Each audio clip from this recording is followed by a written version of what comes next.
Este podcast é uma produção da Rádio Guarda-Chuva. Jornalismo para quem gosta de ouvir. Oi.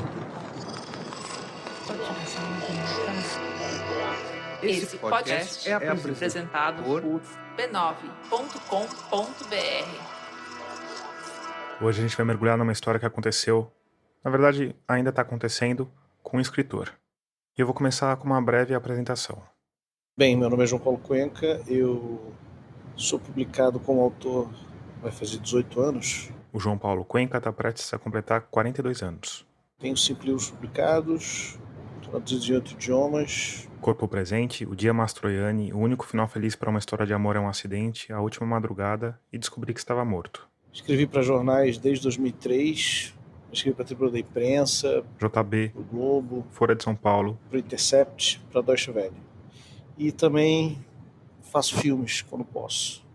Eu acho que é isso. Legal. Agora uma pergunta inicial mais leve para quebrar o gelo. Eu acho curioso que, acho que no Twitter consta lá que você é dançarino também. Achei curioso essa afirmação. Isso é no Instagram. É uma piada que eu fiz bem quando entrei no Instagram. O Instagram, agora eu acho que ele deu uma normalizada. Mas no início era muito uma rede social de ostentação, né? E aí eu botei, em inglês ainda, para ficar mais ridículo, né? Traveler, Mystic, Dancer.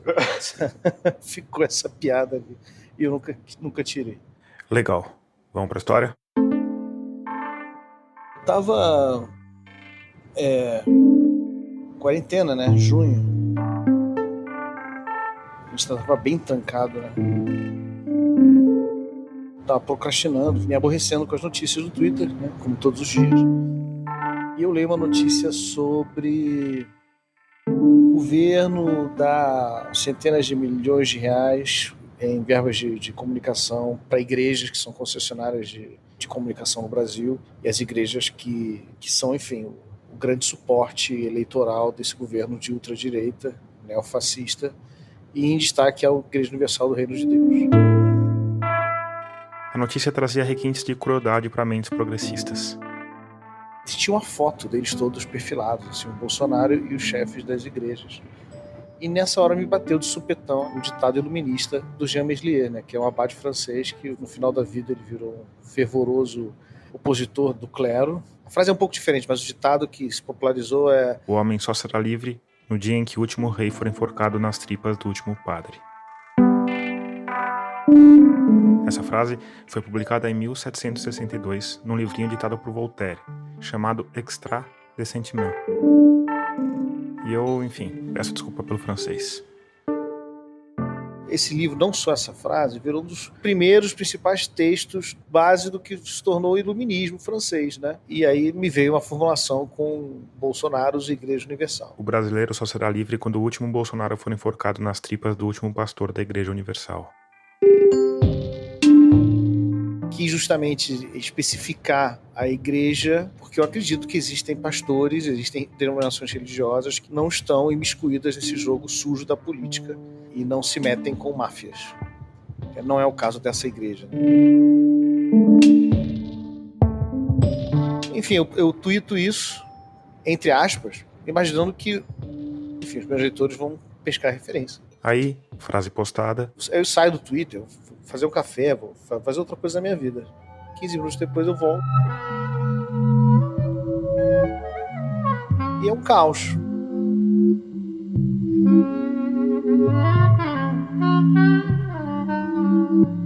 Que eu acho que eles têm bots que fazem varreduras, não sei, verificados de esquerda que usam a palavra Bolsonaro. E esse primeiro ataque, provavelmente orquestrado por robôs, tem o efeito de quebrar a bolha ideológica em que a gente vive. E aí... vem manadas e manadas de vermes, né?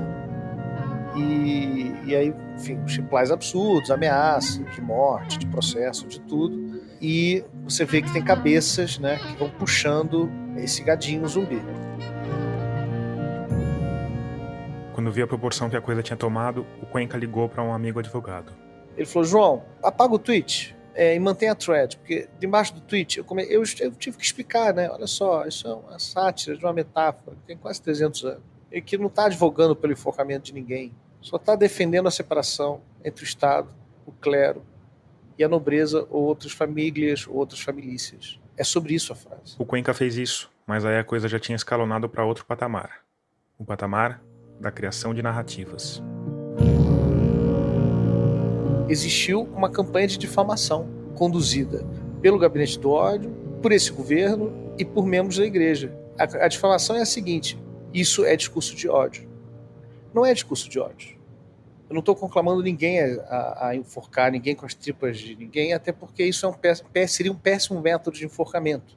As tripas arrebentam. Ninguém consegue ser enforcado na tripa de outra pessoa. Aqui, no intuito de não incrementar ainda mais a ficha corrida de João Paulo Cuenca, eu queria deixar claro que ele está fazendo uma suposição. Nem o escritor, nem a equipe desse podcast conduziram qualquer experimento a fim de testar o enforcamento visceral. Não é um call to action.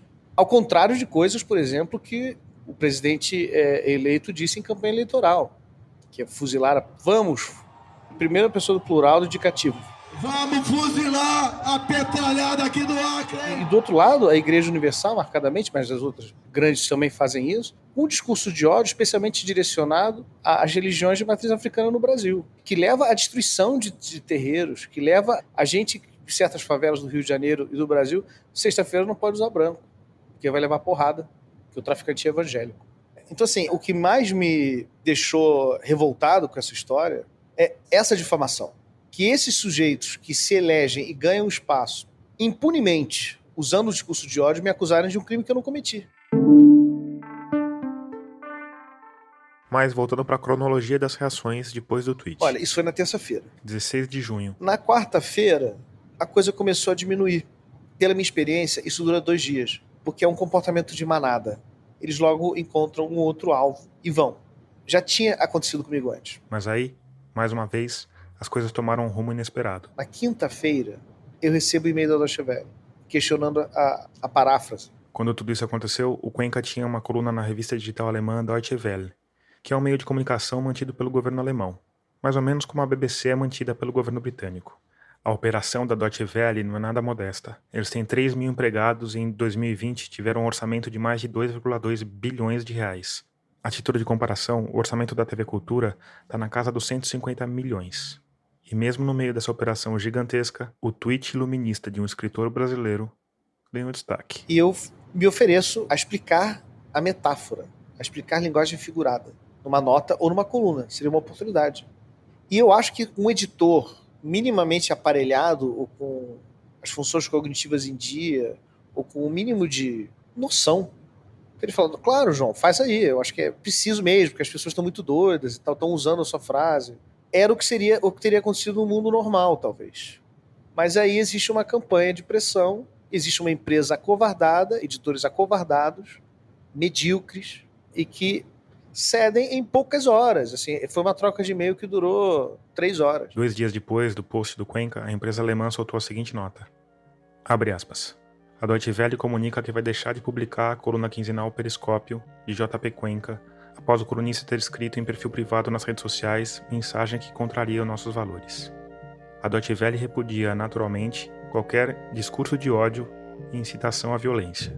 O direito universal à liberdade de imprensa e de expressão continua sendo defendido, mas ele não se aplica no caso de tais declarações. Fecha aspas.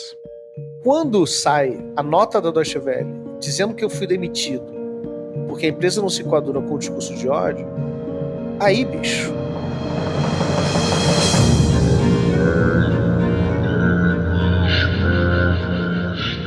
O Eduardo Bolsonaro pega isso, bota nas redes dele, a Bia Kicis faz a mesma coisa e tal, começa a ter um monte de montagem com a minha cara. Aí, tipo assim, o que aconteceu na terça-feira multiplica por 10.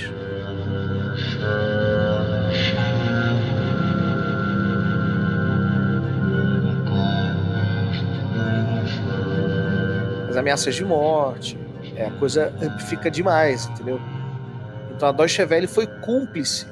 Uma empresa pública alemã, depois de tudo que aquele país passou, foi cúmplice de uma campanha de difamação movida pelo neofascismo brasileiro. É isso o que aconteceu.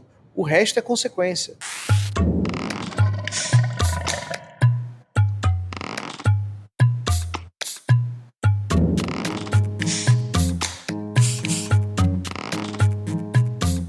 Eu sou Tomás Chiaverini e o 39º episódio de Escafandro já começou. Nele, a gente vai falar de campanhas de difamação, da manipulação do sistema judiciário por empresas que vendem fé e de como 35 anos depois do fim da ditadura militar, o Brasil se vê diante de um novo tipo de censura.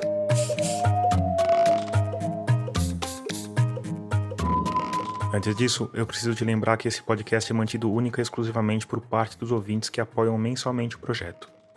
Isso é feito por meio de uma campanha de financiamento coletivo. E para fazer parte dela é fácil. Só ir lá em catarse.me/escafandro ou picpay.me/escafandro.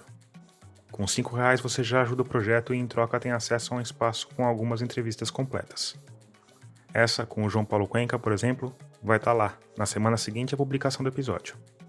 E se você contribuir com R$30 ou mais, eu te mando um livro meu autografado. Eu não sei se é uma boa recompensa, mas enfim, é o que eu sei fazer. Mas tem outros jeitos não financeiros de ajudar a Rádio Escafandro. O principal deles é compartilhando o episódio nas redes sociais. Aliás, quando você fizer isso, me marca para ficar sabendo. Eu estou em todas as redes como @TomásChiaverini e @Rádio Escafandro. E para você, que já está entre os humanos luminosos que apoiam o projeto com contribuições em dinheiro ou com propaganda post a post, fica aqui o meu muito obrigado.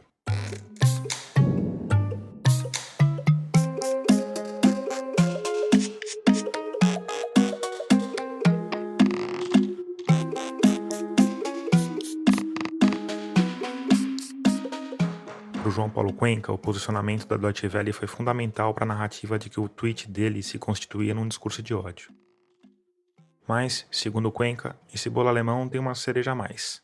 E ele me disse que sabe quem a colocou ali. Eu tenho fontes internas de lá que me afirmam que a minha cabeça foi pedida pelo Ministério das Relações Exteriores alemão por pressão do governo brasileiro. O Itamaraty entrou nesse jogo para pressionar um meio de comunicação alemão a te demitir, foi isso? Não tenho a menor dúvida disso. O Itamaraty hoje em dia, como todo o governo, tem pessoas ali que estão brigando pelos seus cargos o tempo inteiro.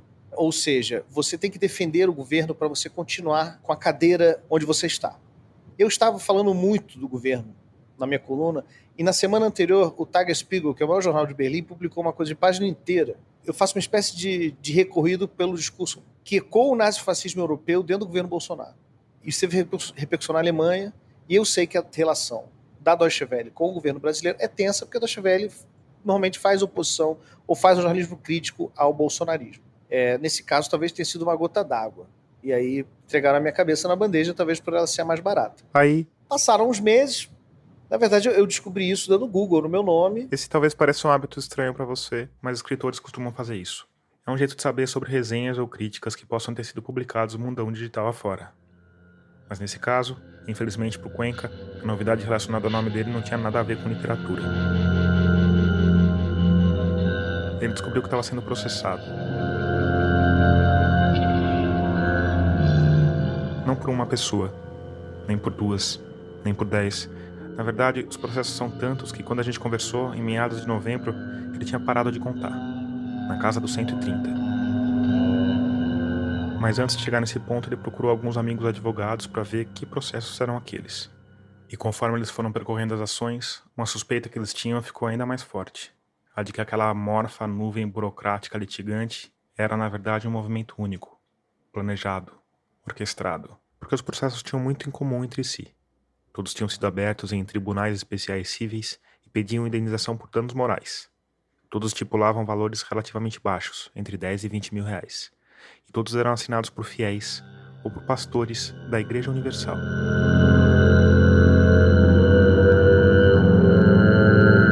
Apesar disso, todos tinham um acentuado sotaque jurídico. Todos têm uma linguagem de um juiz de direito, né? Parece que foi um magistrado que escreveu. As instituições onde esses processos foram abertos, os juizados especiais cíveis, foram criados para atender a casos simples. Direito do consumidor, basicamente. Justamente por isso, os juizados têm algumas peculiaridades. Primeiro, qualquer um pode entrar com processo sem precisar de advogado. Além disso, é possível pedir que não sejam cobrados os custos processuais e os processos podem ser abertos em qualquer juizado, não necessariamente no local onde os fatos aconteceram. O juizado ele está feito para favorecer muito quem está entrando com a ação. Se você comprou uma geladeira nas Casas Bahia e a geladeira não chegou, é você contra as Casas Bahia. Então, é pro pequeno brigando contra o grande, é o contrário, né? Exatamente, é pro pequeno brigando contra o grande. Falou tudo. E o que eles estão fazendo? Usando isso pro grande massacrar o pequeno. Uma organização bilionária, multinacional, com dezenas de milhares de templos só no Brasil, contra um escritor. A Igreja Universal hoje está presente em mais de 120 países e, segundo a revista Veja, arrecada anualmente 1,4 bilhão de reais só com doações dos fiéis. Tem umas coisas engraçadas, por exemplo, eles escutam na rua. Olha só que coisa ridícula. Eu vou até abrir aqui porque isso merece ser lido. Eles escutam bullying na rua, né? Isso supostamente escutam, né? Então tem uns que reclamam que ouviram a seguinte frase, vou ler aqui. Pastor, tá famoso, hein? Vai ser com suas tripas que irão enforcar os Bolsonaro? Aí, você tem um cara de Caxias, no Maranhão, ouvindo essa frase, de Pacajus, no Ceará, ouvindo essa frase, de Poços de Caldas, Minas Gerais, ouvindo essa frase, e por aí vai. A mesma frase falada em várias cidadezinhas do Cafundós, que provavelmente ninguém nem imagina quem seja João Paulo Cuenca. Quem seja, muito menos me seguir no meu Twitter, entendeu? E aí toda a ação é exatamente idêntica. Assim, tudo configura uma ação orquestrada, né? E como o juizado especial civil ele exige que você vá ou mande um representante, isso inviabiliza a defesa, né? Imagina isso.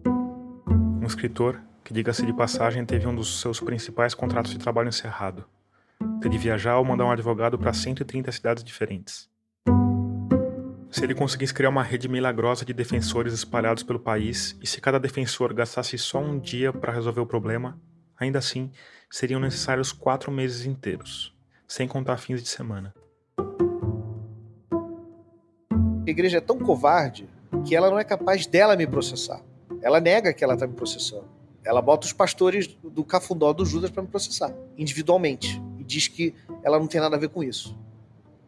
Entendeu? É puxado. E aqui vale dizer que esse não foi nem o primeiro, nem o último processo desse tipo.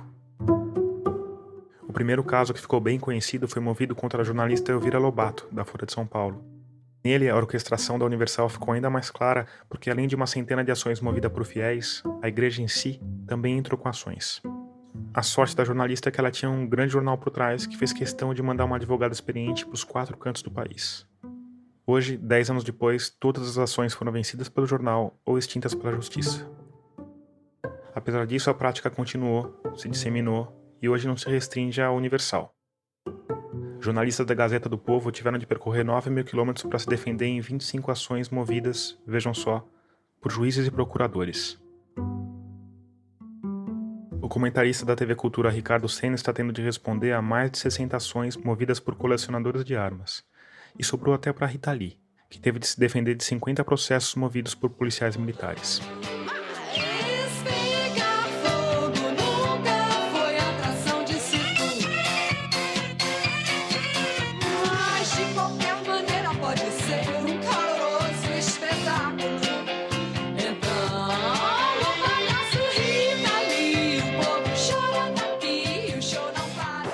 E talvez o mais perigoso disso tudo é que a prática está sendo tão normalizada que hoje ela tem sido usada como instrumento de chantagem. E publicamente. No dia 11 de novembro, o procurador da República Ailton Benedito, um notório apoiador do Bolsonaro, anunciou que vai processar a agência de checagem Aos Fatos. A agência afirmou corretamente que ele foi um dos maiores divulgadores do uso da cloroquina contra o coronavírus.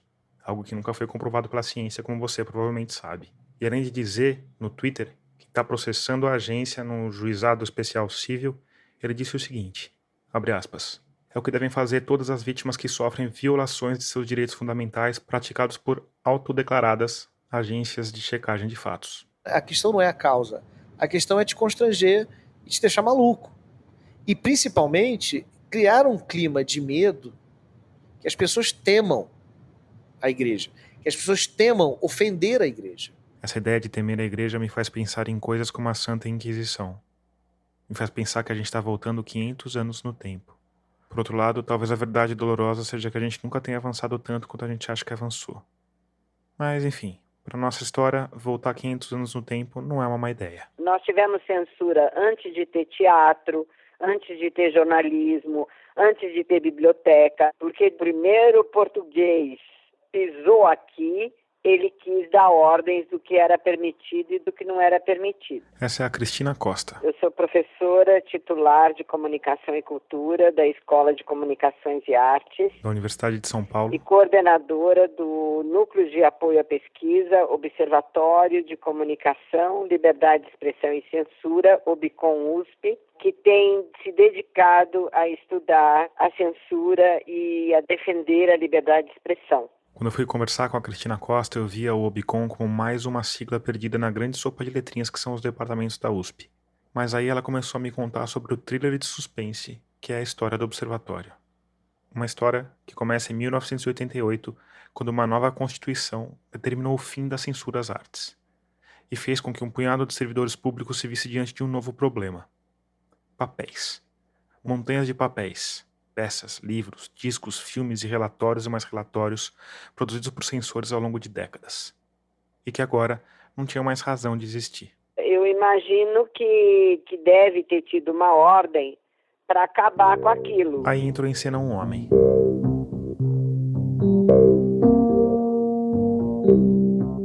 Chamado Miroel Silveira, que era ator, autor, diretor, crítico, dançarino e professor da ECA. Por viver mergulhado no mundo das artes, o Miroel Silveira conhecia bem o mundo da censura. A cabeça dos censores, as engrenagens do sistema burocrático. E ele suspeitou que se nada fosse feito, era provável que boa parte daquela documentação acabasse destruída. Então ele foi ao serviço de censura do Departamento de Diversões Públicas e pediu para resgatar o arquivo. No caso, todas as peças do Teatro Paulista que tinham algum registro de censura. Diz a lenda que ele chegou lá e pediu, e o encarregado falou: se você levar hoje, pode levar.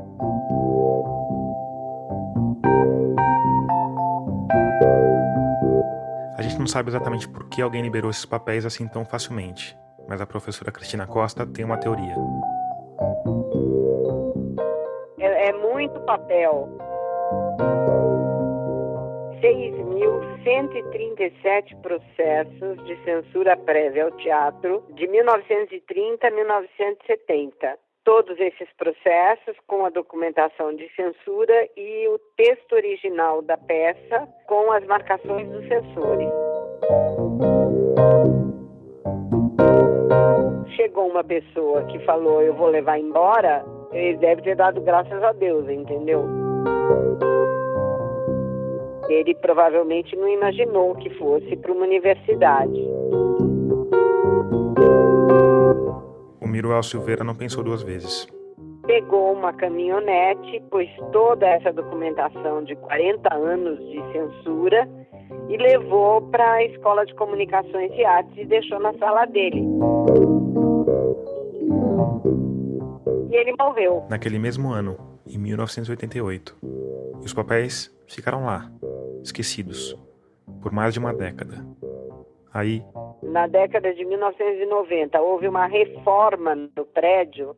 Esse material foi para a biblioteca. E justamente nessa época, a biblioteca da ECA tinha acabado de ganhar uma nova diretora, uma certa socióloga chamada Cristina Costa, que não sabia muito bem o que ia fazer no novo cargo. Quando eu fui para a presidência da comissão, eu falei, bom, o que eu vou fazer? Porque o diretor da comissão decide coisas burocráticas. Quantos dias pode emprestar um livro? O que acontece se o livro não for devolvido?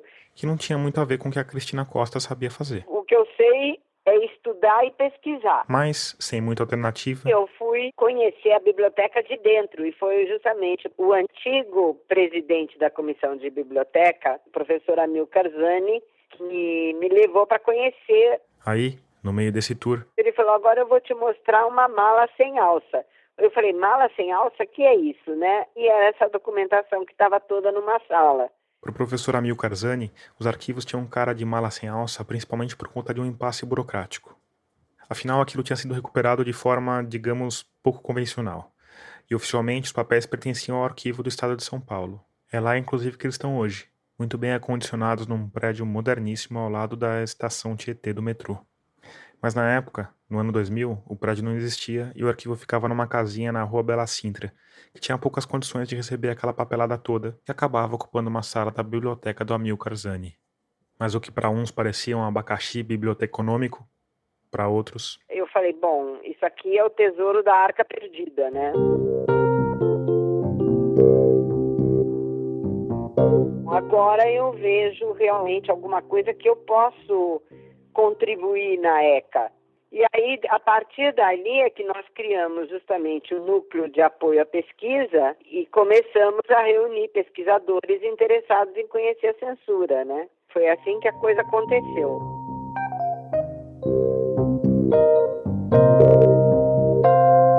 A Cristina Costa obteve autorização do Arquivo do Estado para manter os papéis na USP e para pesquisar o que tinha lá dentro, que é basicamente o que ela tem feito pelos últimos 20 anos. Quando eu falo 20 anos, foram 20 anos mesmo dedicados à conservação desse material, sabe? A que ele não se perdesse, não se estragasse e que a gente tomasse conhecimento do que havia. O arquivo é tão amplo e tão complexo que em 2 décadas ainda não foi possível estudar tudo que tem lá dentro. Eu diria que 30% do material foi amplamente estudado e que esses 30% são as obras mais significativas, porque nós tínhamos também teatro infantil, teatro de revista, nós tínhamos circo-teatro. E nesses casos, claro que a censura não era tão intensa nem tão importante de ser estudada. Mas mesmo considerando só as peças do teatro mais sujeito ao crivo dos censores, o material era vasto. O mais antigo processo era de 1926. Nós tínhamos processos manuscritos em papel bíblia. Então, era uma dúvida bastante grande do que fazer com aquilo, porque se deixasse as pessoas terem acesso, podia quebrar, podia estragar. Os processos estavam encadernados de 15 em 15, em brochuras muito fortes. Nós começamos desencadernando os processos, catalogando. No arquivo Muriel Silveira tem peças em italiano, em espanhol, em yiddish, tem peças manuscritas em árabe e tem peças até em lituano, cujo conteúdo ninguém até hoje tem ideia do que seja. É impossível entender até o nome do diretor da peça. Tem que saber lituano.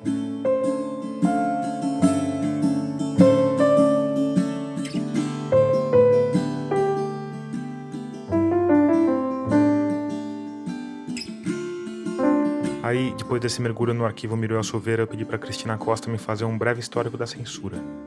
Ela começou pelo Brasil Colônia, em uma época em que... Eram as ordens religiosas que determinavam o que ia a público em termos de teatro.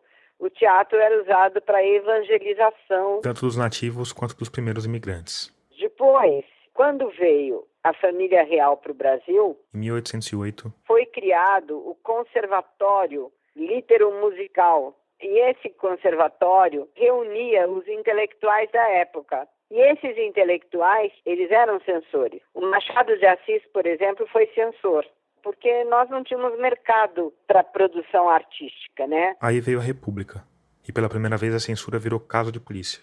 Então, se um espetáculo falasse mal do governo republicano, a polícia podia entrar no teatro e prender todo mundo. Todo mundo, no caso, os artistas. Era assim até o surgimento do Getúlio Vargas. Em 1939, o Vargas criou o DIP, Departamento de Imprensa e Propaganda. E no DIP havia o serviço de censura, que era concentrado em 2 escritórios, um no Rio de Janeiro, outro em São Paulo. Houve também órgãos de censura em Belo Horizonte e em Porto Alegre, mas não existe mais praticamente processo nenhum. Eu só achei assim uma coisa muito esparsa. Em São Paulo, a censura foi muito séria, até porque no século XX o teatro em São Paulo era mais importante do que o teatro no Rio de Janeiro. Vamos lembrar que São Paulo se industrializou e nós é que ficamos na vanguarda cultural do Brasil, principalmente porque São Paulo era contra o Getúlio.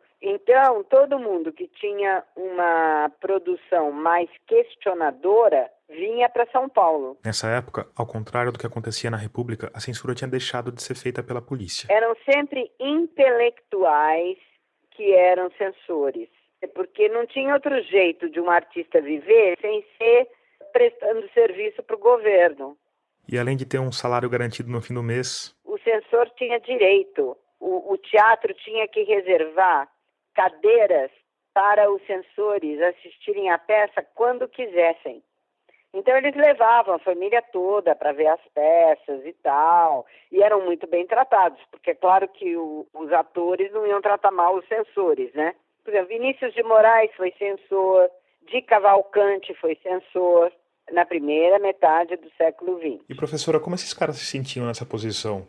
Não era, sei lá, meio doloroso ser ao mesmo tempo artista e ao mesmo tempo trabalhar censurando a arte dos outros? A censura era muito naturalizada. E era uma censura principalmente de caráter moral e de costumes. Então, por exemplo, qual era o tipo de censura dessa primeira era da censura, vamos chamar de varguiana? Não podia ter padre numa situação ridícula.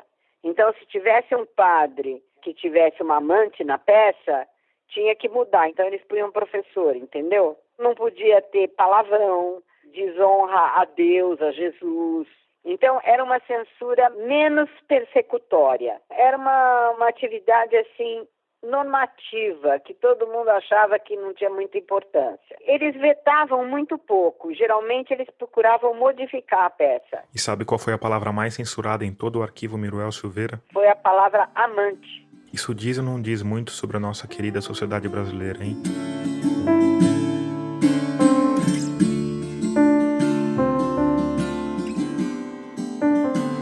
Depois disso, é quando começa o teatro engajado politicamente. A partir da década de 50. É justamente quando surge o Arena, o Oficina.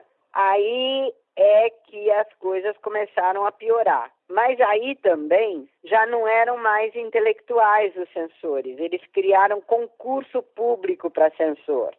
Então são funcionários públicos, geralmente da corriola do governo, e aí começou a se perseguir toda uma visão de esquerda dentro do teatro. Um teatro que nessa época continuava sendo influenciado por imigrantes. Que tinham saído da Europa justamente por causa dos governos ditatoriais. O franquismo, o nazismo, o fascismo. Então, eram grupos de anarquistas, de comunistas, de socialistas. Então, eles trouxeram um teatro revolucionário. E esse teatro começou a ser perseguido. Mesmo na época do Juscelino Kubitschek, quando havia uma aparente democracia. O presidente Bossa Nova, lá, super moderno e tal, estava censurando com a outra mão, é isso? Completamente. 1962, 1963 foram os anos com mais censura. Na história do Brasil? Da história de São Paulo, né? Eu não fui ver no Rio de Janeiro como foi. Entendi. Bom, e aí, então, a censura começa a se tornar muito mais violenta e política também. Deixa de estar tão preocupada com palavrão e principalmente com as mensagens consideradas comunistas. Isso vai até 1964, quando tem o golpe militar. A partir daí é que a porca torce o rabo. Isto é, além da censura, existe repressão.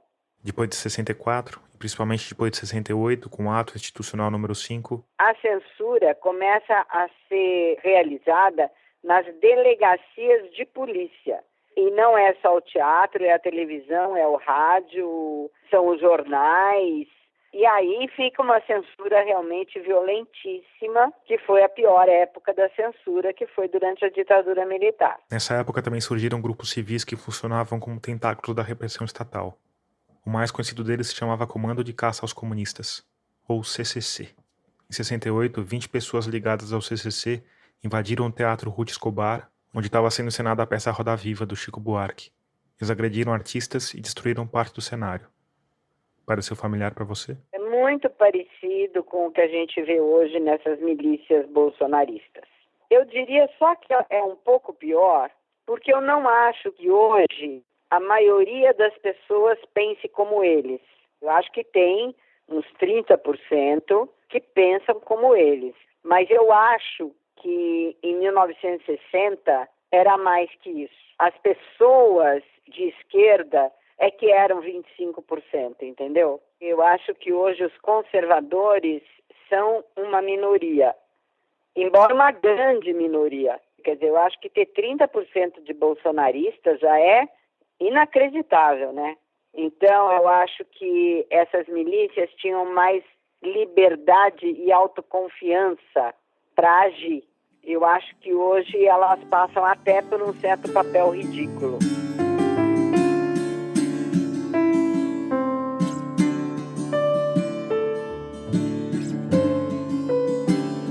Aí eu perguntei sobre o caso do Cuenca, sobre como ele se insere em tudo isso e sobre que sinais ele passa sobre o nosso futuro.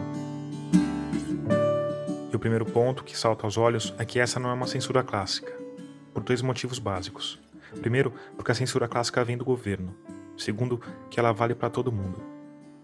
Por outro lado, existe sim uma forma e uma mecânica de inviabilizar vozes dissidentes.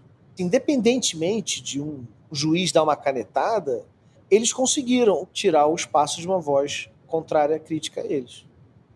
Eles venceram. Então, assim, a gente tentar analisar o que acontece agora com a lente da ditadura militar, depois do AI-5, não funciona, porque é muito mais gasoso. São outros instrumentos, muito mais complexos e talvez mais sutis. Nós chamamos isso que está acontecendo de pós-censura. Quer dizer, é toda uma cultura censória, secular. Então, os critérios, os objetivos são os mesmos, mas a forma como ela se dá é completamente diferente. Então, a gente não pode dizer que é a mesma censura que havia. É outra censura. Por exemplo, o Queer Museum... Você deve se lembrar do caso do Queer Museum, que aconteceu em 2017. Uma exposição de arte que abordava questões de gênero e de diversidade sexual acabou fechada por causa de protestos nas redes sociais. Quer dizer, não só nas redes sociais. Mackenzie, que é um dos principais clientes do Santander, falaram que se a exposição não fosse fechada, eles tirariam as suas verbas do Santander. Para Cristina Costa, esse é um dos vários sinais de que essa nossa pós-censura tem origens que vão além da política e do conservadorismo natural do brasileiro. Nós estamos tendo um apoio incrível do setor privado no bolsonarismo. Agora, isso a gente viu também na ditadura militar, né? Sim, são os mesmos. Quer dizer, na verdade, existe uma meia dúzia de empresas grandes que estão apostando no retrocesso apenas para aumentar seu lucro. O problema é esse, que nesses 30% de brasileiros bolsonaristas, existe 5% de peixe grande que estão financiando tudo isso.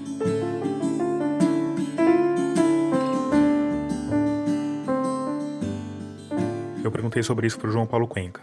Como ele vê esse movimento que a Cristina Costa chamou de pós-censura? Não precisa de um departamento de censura quando você condena artistas ou acadêmicos à míngua. Porque o objetivo desse governo, querendo destruir a Ancine e querendo destruir o CNPq, não é uma questão econômica, é uma questão política. Eles querem fazer com que pessoas como eu, você, que a gente vá embora, que a gente morra de fome, de desespero, se mate ou vá embora. É isso. O plano é claro. Então me parece até risível quando alguém fala, mas não tem a censura que tinha nos anos 70. E daí? Entendeu? Não precisa dessa censura. O que estamos fazendo é muito pior. Não precisa chegar um censor aqui na minha casa e censurar o meu livro, entendeu? Ou botar ele numa lista. Se precisasse, eles até faziam. E isso torna, para mim, ainda mais impressionante essa movimentação da Universal, sabe? Porque qual que é o impacto desse seu tweet na sociedade, né? Diante de toda a barbárie que está acontecendo aí, né? Diante de toda a estridência e tal. Os caras se mexerem por causa de um tweet de um escritor, sabe? Então, é isso. O impacto é zero. Eles sabem que isso é uma metáfora.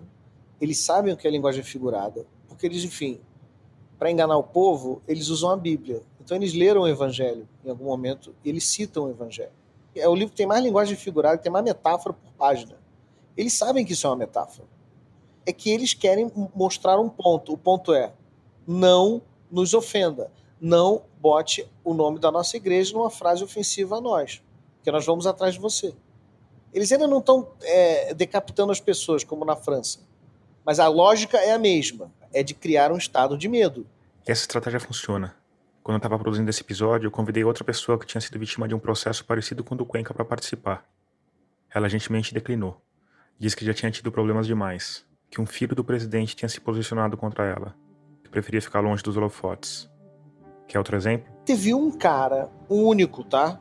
Que no meio daquela confusão toda, ele escreveu assim: todo mundo tinha que repetir a frase nas suas redes sociais, no Twitter, no Facebook, porque aí vamos ver se a Igreja Universal vai processar todo mundo. Ninguém fez isso. Ninguém. Ninguém fez. Nenhuma só pessoa fez. E eu desafio qualquer um a fazer.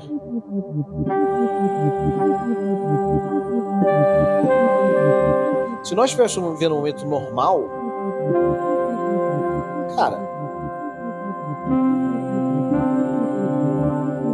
Agora, se as pessoas têm medo de usar a linguagem figurada contra uma igreja, uma frase iluminista, imagina coisas mais importantes que isso.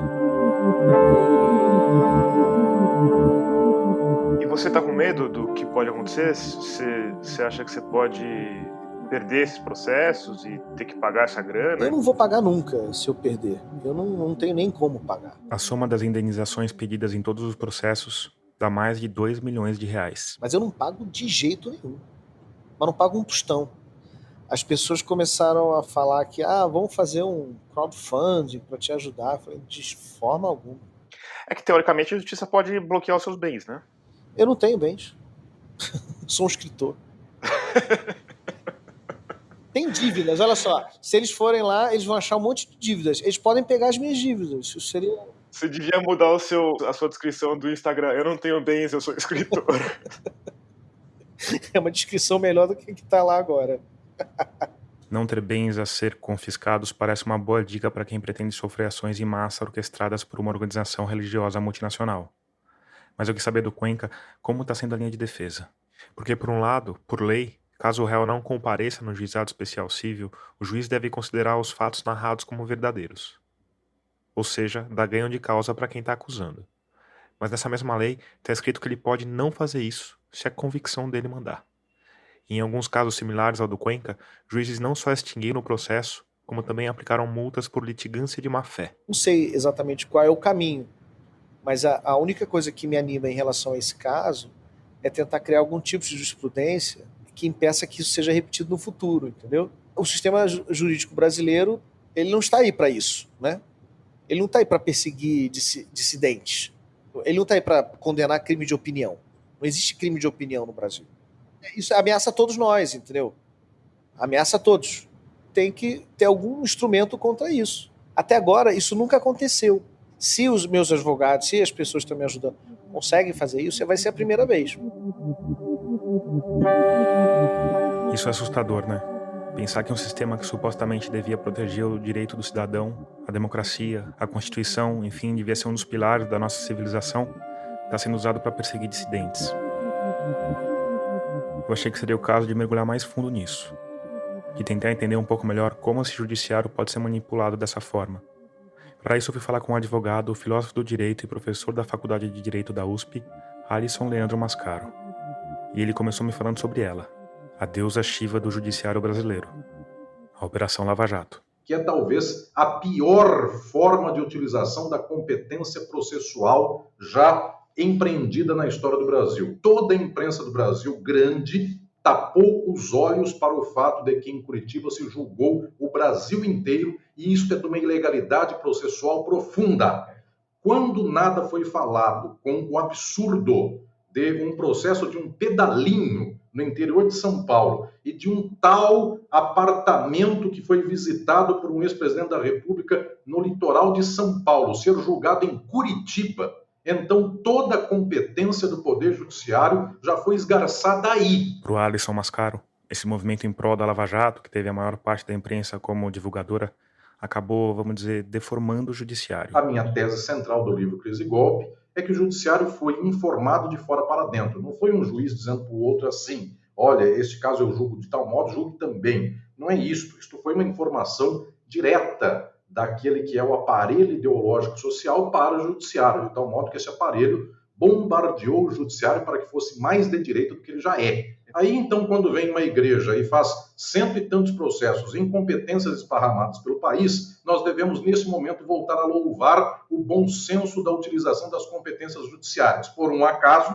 está certo o louvor do bom senso judiciário contra estas 100 e tantas ações judiciais. O que ocorre é o seguinte: não me basta apenas pleitear a juridicidade, eu diria, imparcial, neutra e correta, que não existe, mas eu estou dando aqui de bandeja uma imagem apenas para que as pessoas entendam. Não adianta eu pleitear para este caso e para todo o resto eu tapar os olhos e dizer, tá, para o resto, para o que importa, para o que é o grande interesse do capital, pode fazer a jurisdição aonde quiser, do jeito que quiser, pode julgar do jeito que for, porque nesse caso o que nós estamos fazendo é uma defesa do conservadorismo econômico, político e social, então vai bem para o atacado, apenas vamos ressalvar os varejos, e os varejos apenas que interessam, porque os que não interessam também passam por esquecidos. Quer dizer, na visão do Alisson Leandro Mascaro, no que diz respeito ao judiciário, o caso do João Paulo Cuenca é uma espécie de efeito residual de um movimento muito mais amplo, o que não parece um bom sinal para a nossa justiça, mas pode ser uma boa notícia para o escritor. O caso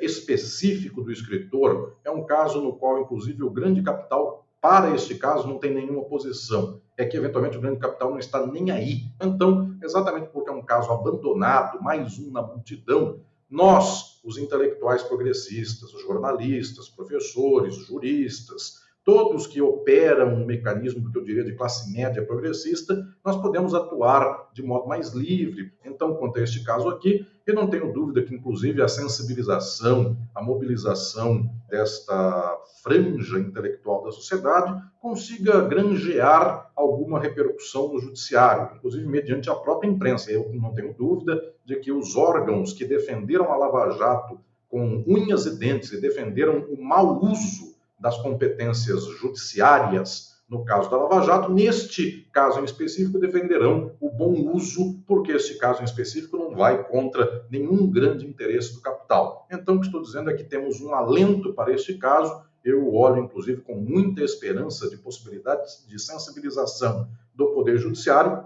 A minha tristeza vai para o fato de que toda vez que se bater contra as grandes estruturas de interesse do capital, eu já sei que a mesma imprensa, que hoje pode até ser em favor de mais esta vítima do sistema, naquele momento então será pela desgraça social e será por dizer que tem que se flexibilizar o bom uso do judiciário e das competências judiciais, porque senão não se acaba a corrupção e senão não se reinstaura a ordem, a moralidade, e daí para chegar à família cristã, tradição, propriedade e outros discursos mais que já foram usados em 64 e que estão sendo usados no dia de hoje, para tudo isso, para chegar lá, é só um pulo. A gente fica falando de coisas como Lava Jato, judiciário, a grande imprensa, o movimento progressista, o movimento conservador. E às vezes, eu acho que muitas vezes, a gente esquece que todo esse sistema, no fundo, está fazendo diferença na vida de milhões de pessoas. Ou de uma pessoa só, sentada sozinha na frente de uma tela, assistindo a uma cascata de ameaças e xingamentos contra ela. Então eu pedi pro Cuenca me falar um pouco mais sobre como é estar nessa pele. É punk, né? Eu acho que ao mesmo tempo que você espera, né? Eu sei exatamente o que late das pessoas às quais eu estou me opondo. Mas quando você passa 48 horas lendo esse tipo de coisa, Eu estava até escrevendo isso outro dia. A última vez que eu lembro de ter sentido vontade de vomitar lendo qualquer coisa foi adolescente lendo Crime e Castigo. Dostoiévski é um escritor que fez isso comigo. De eu estar lendo um livro e ter uma coisa dentro do meu estômago que sobe pelo meio do peito assim, e que você fica com vontade de vomitar. E efetivamente você quase vomita, ou vomita. Eu nunca tinha sentido isso depois da minha idade adulta. E eu senti isso essa semana. Então, assim, não é nada agradável, mas ao mesmo tempo, eu não quero estar do lado dessas pessoas. É quase como se cada ameaça ou cada processo desse fosse uma condecoração. Porque esses caras são fascistas. E é o mundo que eu vivo e é o país que eu nasci, e eu não vou deixar o país para eles. Muitas pessoas vieram falar que eu tinha que ir embora, dar um tempo. Cara, se eu der um tempo, a gente entrega, né? Porque é algo que você está em condições de fazer. Você, se eu não me engano, você não tem filhos, não tem... Não tenho filhos. Você poderia, sei lá, mudar para França, sei lá. Poderia. Eu acho que também tem um nível de... Eu entendo o Jean Willis sair do Brasil, por exemplo. Aliás, se você também quiser entender, ou entender melhor, eu entrevistei o Jean Willis sobre isso. Episódio 18. Exilados hoje e ontem. Saiu uma matéria que a Thalíria Peroni tem um miliciano atrás da cabeça dela. Eu acho que eu não ofereço esse perigo tão grande assim, sinceramente, para que alguém queira atentar contra a vida de um escritor comunista. Mas, enquanto eu puder, eu quero estar aqui disputando as instituições, porque elas estão em disputa, entendeu? O sistema judiciário está em disputa. O Supremo está em disputa. O TSE está em disputa. O STJ está em disputa. Tudo está em disputa no Brasil agora. O golpe já foi dado em 16 e está tudo em disputa. Essa sensação de vômito e de pânico, e de repente passar umas 2 noites sem conseguir dormir, não é o suficiente para me fazer desistir.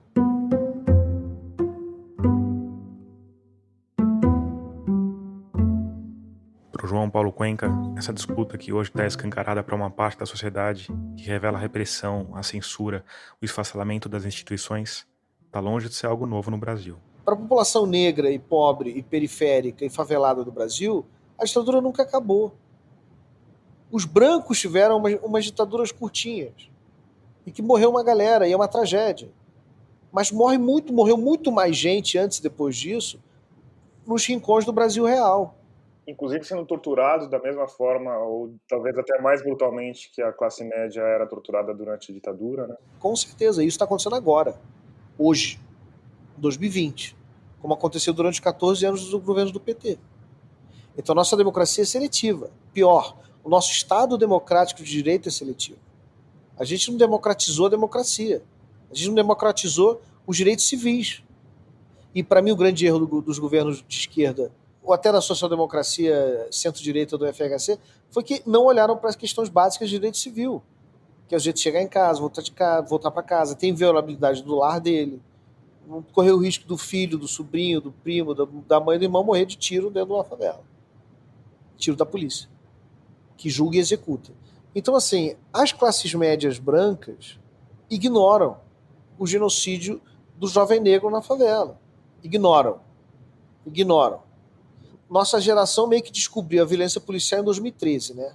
Tava muito legal o governo Lula, Dilma, pô. Você está falando da violência policial, da repressão dos protestos de junho. Exatamente. Que é uma violência policial, vamos combinar, o light, né? Versão varanda gourmet. Total, você falou tudo.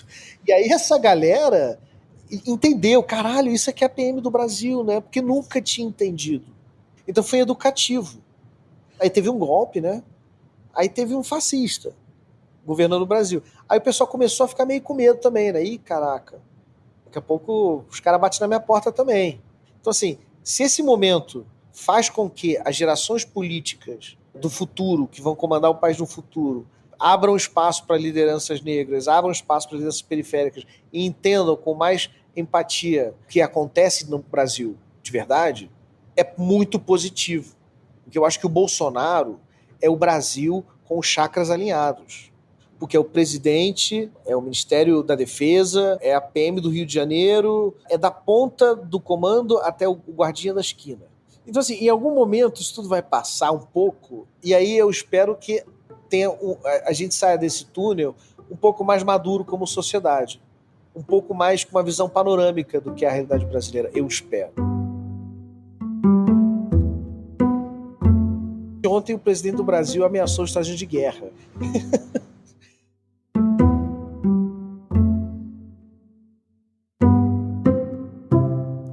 Aí, no fim da nossa conversa, eu perguntei pro Cuenca sobre uma peculiaridade, uma espécie de superpoder dos escritores e artistas em geral, que é a habilidade de transformar dramas pessoais em obras de arte. Eu já tô escrevendo sobre isso intensamente. Então isso vai entrar com certeza vai entrar no meu próximo livro. Agora, é difícil de escrever ficção nesses tempos, não é? Você sente essa dificuldade? Sei lá, a realidade está tão absurda. Então, ao mesmo tempo que isso é uma dificuldade, isso, no nome provisório do meu livro, nada é mais antigo que o passado recente. Que é uma frase do Nelson Rodrigues. Eu amo o Nelson. E eu acho que vai ser o título do livro, vai ser esse mesmo. Esse antigo tem vários sentidos, mas um desses sentidos é, caramba, isso tudo é meio histórico, né? E que desagradável viver um momento histórico. Que merda. Então, assim, quando eu pego coisas que eu escrevi em março, ou em maio, ou em junho, ou quando eu fiquei sabendo dos processos, tudo parece muito distante, muito absurdo, muito histórico e até muito ficcional. Porque no Brasil a distopia sempre se confundiu com a realidade, né? Acho que a nossa civilização é distópica desde a origem. Mas a gente está exagerando agora, né? Vamos combinar aqui. A gente está exagerando. Mas, assim, porque a gente antecipa umas coisas, né? Mas eu acho que eu tô querendo converter essa dificuldade que todos os ficcionistas reclamam numa facilidade. Então, assim, é uma prosa que está muito contaminada do que eu estou vivendo, até porque eu, como escritor, a única coisa que eu posso fazer com isso é escrever, é aproveitar isso para fazer alguma coisa. Para daqui a sei lá quanto tempo, uma pessoa, ou duas, ou três, ou meia dúzia, lê e fala, caraca, 2020 era assim, né? Que doideira. Se a pessoa puder tirar alguma apreciação estética, alguma experiência sensível dessa prosa, também tá golaço. Mas, assim, pelo menos tem uma força de relato. Mas eu acho que como jornalista, a única coisa boa de viver esse momento que a gente está passando, eu acho que tem um lado interessante também, né? Fascinante de você estar vivendo um momento que é tão extremo assim, não? Super. É ambíguo, né? Porque ao mesmo tempo que você pensa, caramba, a gente não vai esquecer nunca disso, né? Uma pandemia, estamos todo mundo com medo de morrer, de perder entes queridos e trancados em casa há tanto tempo. Tem esse lado, né? De testemunhar uma coisa, testemunhar o Trump perdendo a eleição, testemunhar o Trump tentando dar um golpe de Estado, testemunhar a queda da hegemonia americana, testemunhar a China. Que a gente era uma geração que estava parecia que não tinha grandes eventos acontecendo, né? Uma coisa tempos meio modorrentos, assim, né? A gente achou que a gente ia passar incólume pela história. A gente achou que a história era uma coisa do passado, entendeu? Eu sou de 78. O início da minha idade adulta foi justamente nos anos FHC-PT. Foi uma estabilidade, e nos Estados Unidos também. Mesmo com Torres Gêmeas, com crise de 2008 e tal, parecia que os valores ocidentais podiam estar sendo questionados, mas eram sólidos. Quer dizer, você tinha todo mundo pactuado no pós-Segunda Guerra, que os valores estavam lá e estavam defendidos, entendeu? Muito rapidamente, essas certezas todas foram para a cucuia. Não só no Brasil, como nos Estados Unidos, e como na Europa também. A Europa também está sob ataque, sob questão. Entendeu? Brexit e tudo. Então, a gente aprendeu que a gente não pode contar com passar incólume pela história.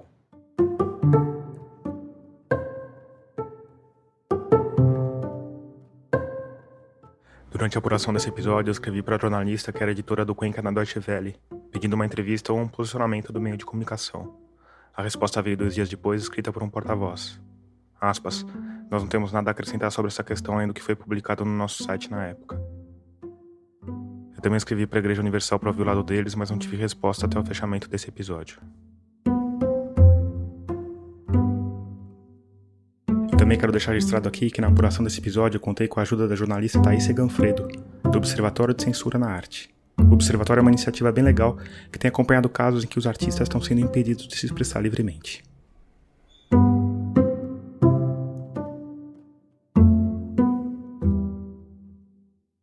Antes de terminar, como manda a tradição, eu quero te indicar um selo da Rádio Guarda-Chuva, o nosso coletivo de podcasts feitos por jornalistas que conta com o Budejo, com o Giro Latino, com o Põe na Estante e com o Finitude. E é desse último que eu vou te falar hoje. O Finitude é conduzido pela Juliana Dantas, que sempre traz algum tema relacionado à morte, ao cuidado paliativo e ao luto. No episódio dessa semana, ela falou justamente sobre o luto não reconhecido. E os temas do Finitude são duros, mas também são importantes. Hoje, mais do que nunca. E a Juliana costuma levar a coisa toda com o máximo de leveza possível. Então clica aí no seu tocador e escuta, que eu acho que você não vai se arrepender.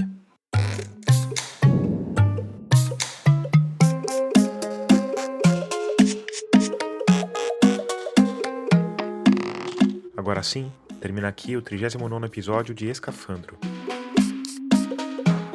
A trilha sonora tema desse episódio é do Paulo Gama. A mixagem de som do Vitor Coroa. Eu sou Tomás Chiaverini e concebi, produzi, editei e sonorizei esse podcast. Obrigado por escutar e até o próximo mergulho daqui a 15 dias.